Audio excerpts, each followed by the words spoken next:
Hello and welcome to Busy Healing, episode 17, Numerology. A lot of people, probably everybody, has asked themselves the question, why am I here? Is there a purpose to my life? Did I come here with certain things in mind? And the answer is absolutely. The other thing is that some of your traits, your personality traits, can be found and looked at by looking at your numbers. And what that means is that you can look at your date of birth.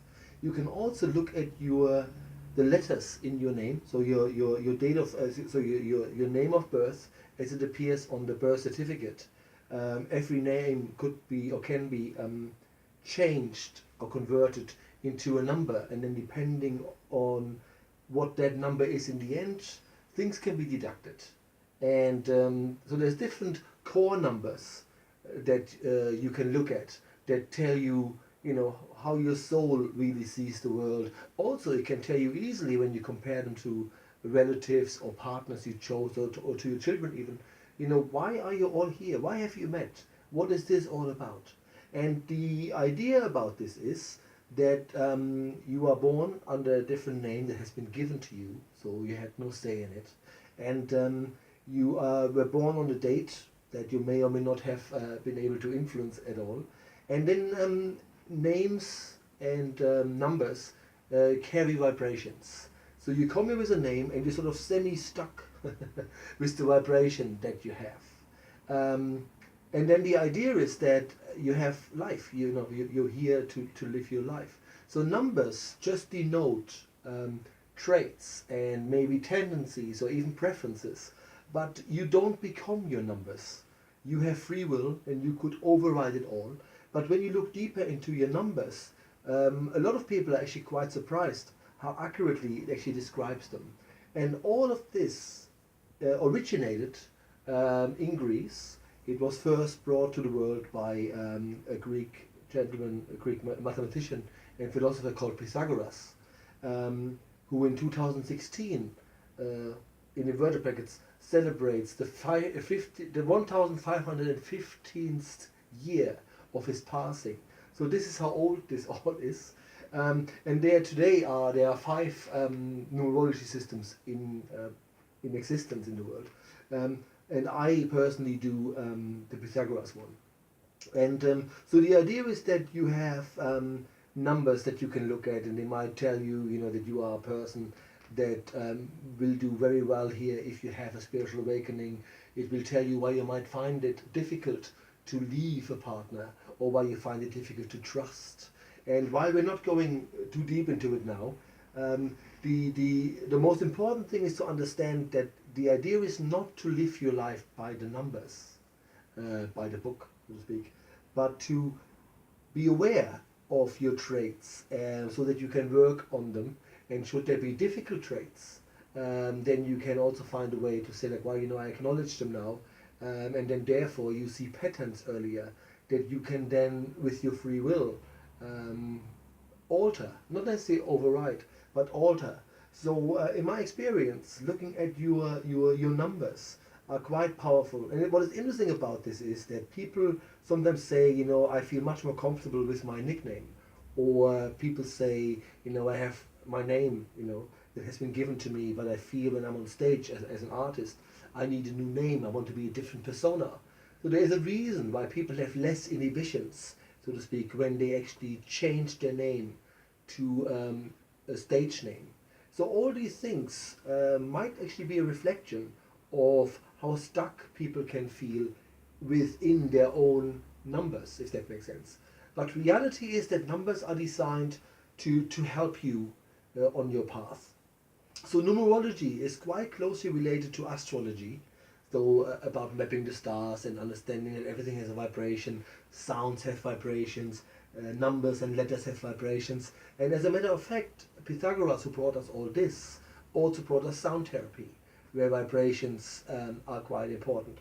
So there's different things that is being done or are being done to your name. For instance, there are certain numbers that can be deducted by just looking at the consonants in your words, or in your name, and then maybe just the vowels in your name.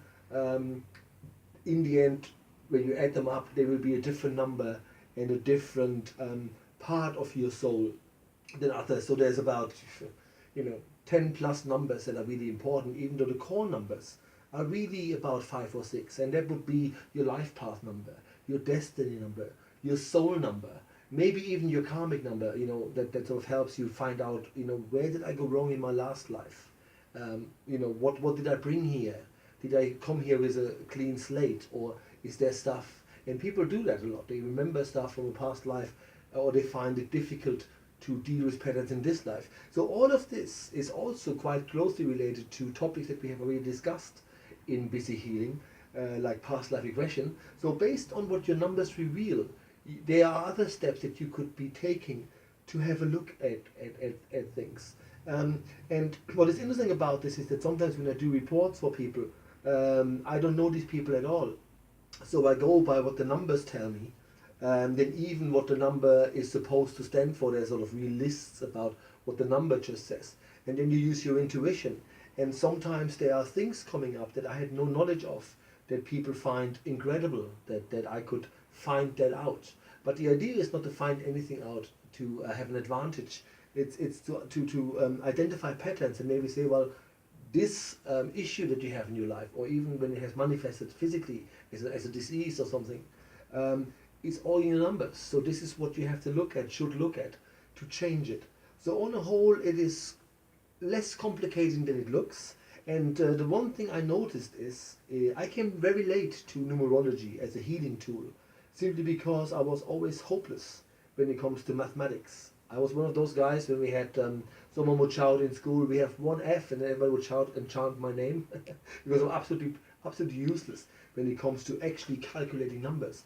But you will notice in numerology, yes, it is understanding the numbers, but it's really understanding the vibration of the numbers. So it's not so much about actually mathematics inside it, even though everything to do with numbers, mathematics are probably the key to unlocking the wisdom of the universe. But I'm nowhere near doing this. So I hope this sort of explains things to you. The one thing I do, and I don't know how other people did numerology do this for their clients, I always do this in writing, and I always put the printed letters or pages in a folder and send this first class to the people.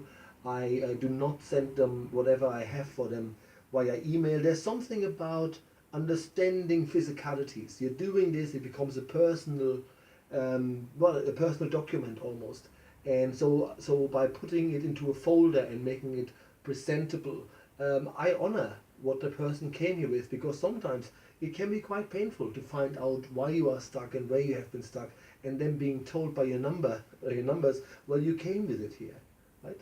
So I would encourage you to find out more about numerology. It's a big difference between numerology and what we sort of know as angel numbers.